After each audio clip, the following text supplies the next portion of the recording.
तुम्हारे दरमियान अल्लाह ताला को हाकिम तस्लीम करते हैं। इब्न ज़ियाद ने कहा कि गोया अब भी तुम समझते हो कि हुकूमत में तुम्हारा कोई हक़ है। मुस्लिम बिन अकील ने कहा कि खुदा की कसम, हमें सिर्फ़ इसका गुमान ही नहीं है बल्कि हमें इसका यकीन है। इब्न ज़ियाद ने कहा कि अगर मैं तुझे एक निराले तरीके से कत्ल न करूं, जिस तरीके से आज तक इस्लाम में किसी को कत्ल न किया गया, तो खुदा मुझे हलाक करे। मुस्लिम बिन अकील ने कहा, बेशक तो इस्लाम में बिद्दत और नई नई बातें ईजाद करने का सबसे ज़्यादा हकदार है। बेशक तो बुरी तरह कत्ल करने और मसला करने और बदअखलाक़ी करने से जो तूने अपनी किताब में पढ़ी हैं और अपने जाहिलों से सीखी है, तो उससे बाज नहीं आएगा। इब्न जरीर ने अभी मुखफ़फ़ और से रवायत किया है कि इस पर इब्न ज़ियाद मुस्लिम बिन अकील, हज़रत हुसैन और हज़रत अली को गालियाँ देने लगा और हज़रत मुस्लिम बिल्कुल खामोश और बेहिस्सो हरकत खड़े रहे। इसके बाद इब्न ज़ियाद ने कहा कि मैं तुझे कत्ल करने वाला हूँ।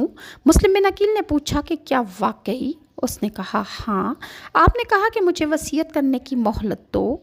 इब्न ज़ियाद ने कहा, वसीयत कर सकते हो। आपने हाज़रीन पर निगाह डाली तो इनमें उमर बिन साद बिन अबी वक़ास मौजूद थे। आपने उनसे कहा कि ए उमर, तुमसे मेरी कराबतदारी है, मुझे तुमसे एक ख़ास बात करनी है। मेरे साथ महल के एक गोशे में चलो ताकि तुमसे अलहदगी में बातें कर सकूं। लेकिन उमर बिन साद ने आपके साथ अलहदगी में जाने से इनकार कर दिया। आखिर इब्न ज़ियाद ने इसकी इजाज़त दे दी और वो इब्न ज़ियाद के करीब ही आपके साथ अलहदगी में जा खड़ा हुआ। हज़रत मुस्लिम बिन अकील ने कहा कि कूफ़ा में मैंने 700 दिरहम कर्ज़ा देना है, तुम मेरी तरफ से ये कर्ज़ा अदा कर देना।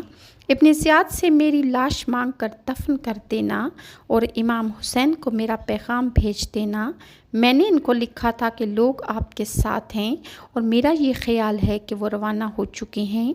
उमर बिन साद ने ये तमाम बातें जो मुस्लिम बिन अकील ने उनसे कहीं, इब्न ज़ियाद के सामने जाकर बोल दी और इसने इन तमाम वसीयतों पर अमल करने की इजाज़त दे दी और कहा कि अगर इमाम हुसैन हमारा तरफ आने का इरादा ना करेंगे तो हम इनसे कोई तारुज़ ना करेंगे, और अगर इमाम हुसैन ने हमारी तरफ आने का इरादा किया तो हम इससे भी अपना हाथ ना रोकेंगे।